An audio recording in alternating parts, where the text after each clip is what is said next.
First of all, I wanted to direct people's attention to Gabriel Sherman's excellent Vanity Fair profile of Rupert Murdoch. It was outright confirmed that Jesse Armstrong had originally written a Murdoch show. So the Roys were heavily inspired by the Murdochs, but I don't think we understood like the full extent to which some of the plots were inspired by the Murdochs. And in particular, Gabriel Sherman's profile focuses on Rupert Murdoch's health, and obviously that plays a huge role in this season of the show. I just want to encourage people to check out the profile. There's tons of parallels to what's going on today in Succession, and it's worth checking out. Kim, I think you had a chance to take a look at it as well, right?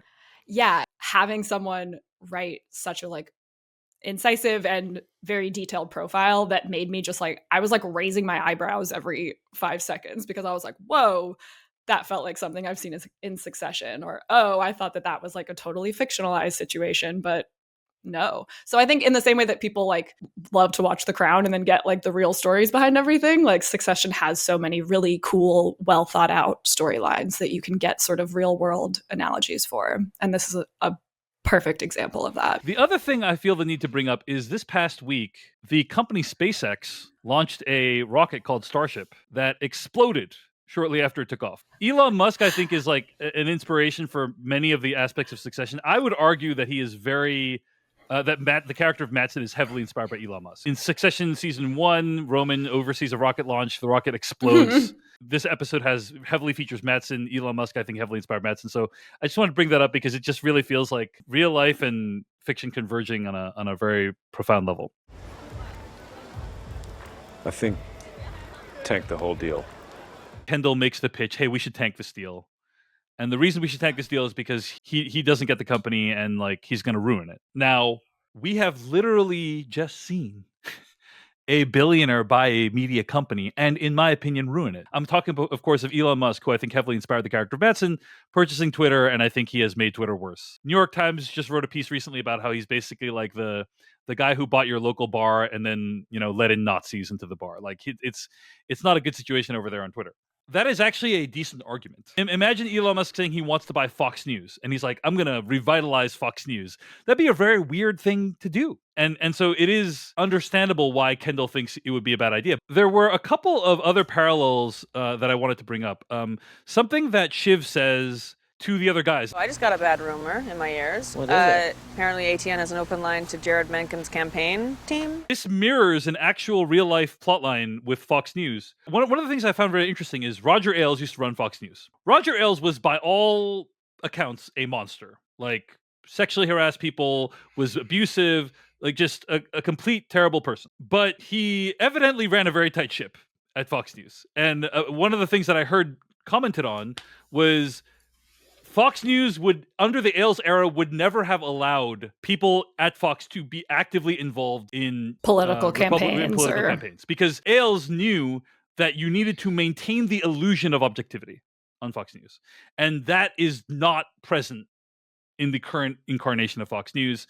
Fox News host Sean Hannity appeared at a Trump rally in 2018, and apparently he helped to write an ad for the Trump campaign in 2020, and that is generally discouraged by journalistic organizations. You cannot be actively contributing to campaigns or be involved in campaigns. So the Sid being involved in Menken's campaign feels like a direct parallel to that. I sent her some of my blood. Okay. The other parallel that came to mind was Madsen sending his colleague a half a liter of his blood. As a joke. Half a liter? Which, by the way, is a large quantity. I just want to put that out there. Half a liter is a significant... Big soda things are 2 liters, right? So it's a quarter of that. It reminded me, honestly, of Jared Leto. Do you remember this Jared Leto stuff? When he played Joker, there were rumors that he sent salacious presents to his fellow cast members, used condoms and anal beads and stuff like that. And he has subsequently said, quote, to Entertainment Weekly, any of the very few gifts that were ever given were given with the spirit of fun and adventure and received with laughter, fun, and adventure, end quote. Anyway, it just reminded me of hey, that's another guy, another weird ass dude that sent out weird ass shit to his colleagues. It made me think of the reports on people who literally have blood boys, for lack of a better word. There are some sort of execs, business people out there who transfuse younger people's blood with their own blood. right? Yeah, that's true. I've read about that's a true that. thing. If you're a billionaire, you can get a young Get fresh person. blood. So Get- I'm like, maybe Madison is siving off his what- unused blood. What are you going to do with the old blood? You can't just keep pumping in new blood. Sometimes you got to get rid of the old blood, right? And that's Madison's logic, probably, right? Probably. Like he is that nonsensical of a person to me in the way that he seems to talk about people and things. Yeah. And yet, in this parallel universe to ours, he is incredibly powerful and can change the lives of people on a whim with a tweet or a corporate buyout where he then fires 90% of the staff or whatever it is. The system works.